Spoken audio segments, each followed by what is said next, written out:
You've mentioned the word trauma a number of times. And it got me thinking about my own personal trauma. I grew up in a household of trauma. My dad was physically abusive, mentally, spiritually abusive, like crazy. My mom, alcohol, drug addiction. She was abused as well too. I lived in a house of violence, of unpredictability, of real trauma, and I had no idea. I had no idea that I lived in a house of trauma until I went to therapy, until I sat down and the therapist gave me a worksheet and I checked off all these yes, yes, yes, yes, yes, all the way down the list. And he's like, by the way, 6 out of 12 is a household of trauma and you're at 11 of 12 here. I'm like, oof. So that was part of the process of me beginning to understand how that trauma affected my bonding mechanisms, my attachment mechanisms to people, and my own self-talk and my personal frame of reference. You've mentioned trauma enough now that I have to ask, like, what's been your personal trauma that you have uncovered and that you've been healing from, that you've been working through? Well, fortunately, most of my trauma was available to me. I just didn't understand it as a concept of trauma, right? I didn't have that language because when people would talk about trauma, I would kind of roll my eyes a little bit. Oh God, trauma, everybody has trauma sort of deal. But you realize that a lot of the hardest people in the world are hard because of the trauma that they faced. And dealing with the trauma hurts so much that we're not equipped to that. If you don't have the spiritual tools, then you're not equipped to dealing with the trauma. It would just feel like you're ripping your heart open and salt is being poured all over it. And you don't even know what to do. You don't have the tools. So then we mask it with ego. We mask it by becoming stronger. And then we cover it up. And then we don't even know we have it anymore. We don't even know that it influences us, right? That we become, we believe it, although we work it out without knowing it because it's always there with us. So for me, the trauma of growing up poor, the trauma of a bipolar mother, the trauma of the fat bullied kid, I got to see how, bullied people become bullies. Maybe I'm a little too harsh with people. Maybe one reason I'm harsh with people is because the way that I dealt with my trauma was to become stronger. But maybe I'm not being helpful to that person by just shaking them and saying you need to harden up. Maybe that really isn't the answer. Maybe it is for a certain type of personality. Maybe it isn't. So then I would ask, am I recreating trauma in other people? Because maybe my harsh tone is what that person grew up with in an abusive environment. And now maybe they're reliving that in a way, even though I don't mean it to be harsh or abusive. I just mean it in a way that this is how you make life happen. This is what you got to do. You got to be a hard ass. You got to hit it hard. You got to be able to take the blows. So then I pause a little bit and say, okay, maybe that's not the right approach. So dealing with that, the dealing with the trauma processing in a healthy way, and then asking yourself, am I recreating trauma in the world? Am I making other people feel bullied? And then you become at least more insightful, because there are people who have legitimately tried to destroy my life, and then they find out that maybe wasn't such a good choice. That's for sure. But then the flip side to that is, I'm just creating more trauma, and that person really was kind of irrelevant anyway. Why'd I even care? But I felt like you can't bully me. So then I'm reliving the bully story, right? So the answer to the bully story is the martial arts movies, the embeds. So I got bullied as a kid. I trained hard, crazy. I beat up everybody that ever bullied me. And I beat some of them up pretty bad. Except for one guy, he went to prison before I could get to him. And when I was home from college, I ran into him at a Pizza Hut, and he was at a urinal, and I almost went there, and I was going to literally, and thankfully I didn't, because that would have been a bad thing. But that's where my mind was. Anyone who did this to me, you're going to get it. But then I realized now these people were probably beaten up by their parents. They had alcoholic parents, alcoholic dads. Like, what did they even know how to do? They didn't know how to do anything. It wasn't about me. There wasn't something about me that made me deserving of it. They were just being beaten up. Because I was never abused. I got spanked, which some people would call abusive. I don't spank, but I wouldn't use that language. because spanking is usually there's like a structure. If you do X, you might get a spanking. So even though I don't do it and I don't believe in spanking, that would be different than abuse, which tends to be random, right? That's what makes abuse. It's one thing if your parents are hard asses and there are consequences that maybe are a little harsh. It's another thing where, oh shit, dad came home, he had a bad day, shit, everybody look out. That chaos is what makes it abusive. So then I realized, what did I win by beating up all the people who bullied me, right? And then you realize I carry that to adulthood, where if you try to pick a conflict with me, like I'm going to lean into that, and you're going to wish that you had never done this. And so I've moved away from that pattern. So I realized that the trauma of me being bullied made me able to justify going after people who, in many cases, are truly bad people. But then I go, why do I even want to do that anymore? Do I even want to do that anymore? So my threshold for conflict is significantly higher than it used to be. National security issues, basically, at this point, right? It's hard. It's really, really hard to bait me, that's for sure. Because then I think about, they were probably traumatized and they're dealing with their own issues.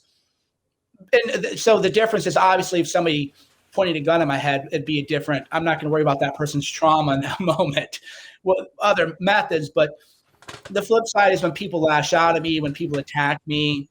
Oh no, somebody wrote another dumb hit piece on me. Who cares, right?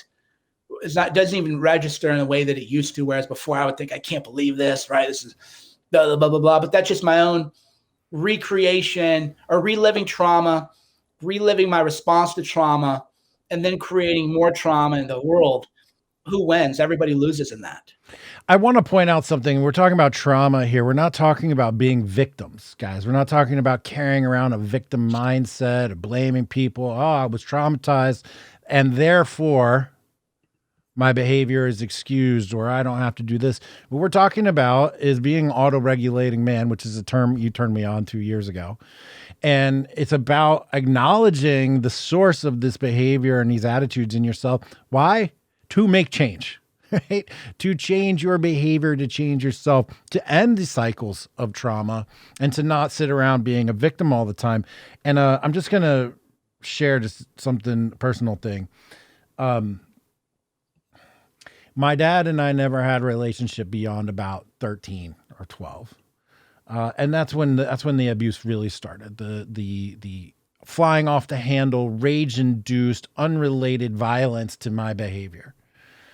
And he basically destroyed our relationship forever with that. And he hasn't healed himself to this point. And so I don't have any experiences with my dad as a teenager that are positive, or any really, but that are positive. And now that I'm having these experiences with my kids, my teenage kids right now, I'm realizing that I'm living positive parental teenager experiences for the first time. And it feels so foreign and new, and like, why? And there's like an emptiness in my brain where like I'm supposed to be comparing this experience with the experience that I had with my kid or my father. And it's not there. And it's making me a little emotional thinking about it right now. I was about to say, you're letting out trauma now, which is beautiful. Yeah. And it's just, I'm just so proud of the fact that I'm able to do this with my kids and see how healthy and happy that they are. When I was their age, dude, I was stealing things, burning things, getting drunk, fighting. I robbed a teacher at school once. Why? I don't want to do that. I didn't want to do it then, but I was in a space of trauma and stress, and I didn't know how to act. And now I see my kids effortlessly just not being criminals. like somehow this is like a big accomplishment that they're not criminal children. But it just, it gives me a lot of pride, and love, and lots of love. And people out there, when Mike says that he does things out of love and empathy and kindness, he means it. I know that this bullying thing that we've been talking about and the aggression and that stuff comes out often. And if you only get glimpses of it, you don't get the whole picture. Mike and I first started, our relationship began many years ago. And one of the very first things I remember is that I was having an issue, and it involved law and the FBI and stuff, because this politician I donated to got arrested for corruption. And Mike, you just stopped everything you were doing. We didn't even really know each other at that point.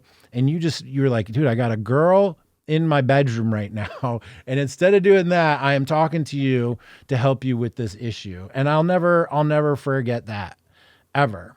The kindness and outreach that you gave me then really set the stage for, this now decade-long relationship that we've had. So thanks for that, first of all.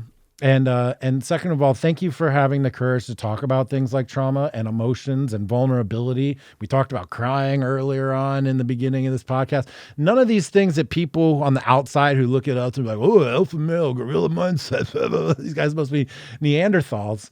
But really, there's a lot of complexity and depth there. So I appreciate that, Mike. Thanks a lot for all that work. That's their own trauma too, though. That's so, first as to you healing the trauma with your children, that's how you heal your own trauma, is by not recreating the cycle. That's how you heal the trauma that you went through. And that's why you get emotional, because you're still holding on to that. And you're still, even though that happened 30 years ago when you were 13, you're still holding on to that trauma. And the way you heal that trauma is you don't recreate it in other people, and you become aware of it. And that's why, we never used the word victim. We never said to feel sorry for yourself. We actually said the opposite, which is you can heal yourself. It's about healing trauma versus living in denial of your trauma, because when you live in denial of your trauma, you're now self-victimizing, because you now hurt. You're no different than someone who's cutting themselves with a razor blade so that they can feel something. Your cuts are all invisible, but you're still harming yourself. You're dealing with self-victimization. And then what makes that more troublesome is that then you're going to harm other people, not realizing it, because you harm yourself, and you're going to treat other people the way that you treat yourself. And then you cut off that line of trauma. You no longer recreate it. And then that's how you end the line. And then your children, they grow up and do their own thing. And, they're going to have trauma too, but it'll be much less, hopefully, than I had, or especially than you had. And then the idea, it's a strange thing that when people are triggered in a way by, oh, they're masculine, or, oh, they're big guys, or alpha, because that tells me they have trauma. That tells me they didn't have male role models. That tells me that they probably had abusive men in their lives. So when they see men, especially larger men, that makes them afraid, which often leads to them saying that's a douchebag, that's a bad person. But then that's, again, them not being aware of their own trauma and their own unhealthiness. And then, of course, the same thing is true of men who can't occupy that third way of, nobody here is saying don't develop your masculinity, but just realize that there's shadow energy, there's dark energy, there's a trauma from the world, there's a trauma from yourself that you've imposed on yourself. And then there's also higher energy. There's angelic energy. There's good energy in the world too. And then you can tap into that and talk about it, because I have no interest in letting a feminist tell me what it means to be a man. I have zero interest in what the people who wrote Jezebel or Wonkat or the Washington Post or the New York Times, I have zero interest in what they have to say about masculinity. But the flip side is there is toxic masculinity, but it's just shadow masculinity. It's the terms that people use. That's why they are creating trauma and not actually trying to help people heal. Because if you did, you wouldn't maybe use terms like toxic masculinity. You would use Jungian terms, constructive terms like, no, it's shadow masculinity. That's the little boy inside you who felt that he wasn't seen. And now that you're a man, you're going to impose yourself on the world because you want to be seen, because as a child, maybe you weren't seen. And that's playing out in a way that's not only destructive to personal relationships and to society, but the relationship with yourself, that you need to work on yourself. And that's the third path I think that you're trying to occupy, that I'm occupying too, which is no one's saying real men don't cry. No one's saying you're broken if you're a man, because that's a dialectic. If you're a man, you don't cry. No, you don't cry, but you lash out on other people because you feel that becomes anger inside of your heart. So maybe you don't cry, but you're going to make other people cry as you lash out on your behavior. The flip side, that being a man is inherently broken, and the only way to become a better man is to become more like a woman. And then the third way is that you work on the energy within yourself, the shadow within yourself, and you work to overcome that and to find your higher self.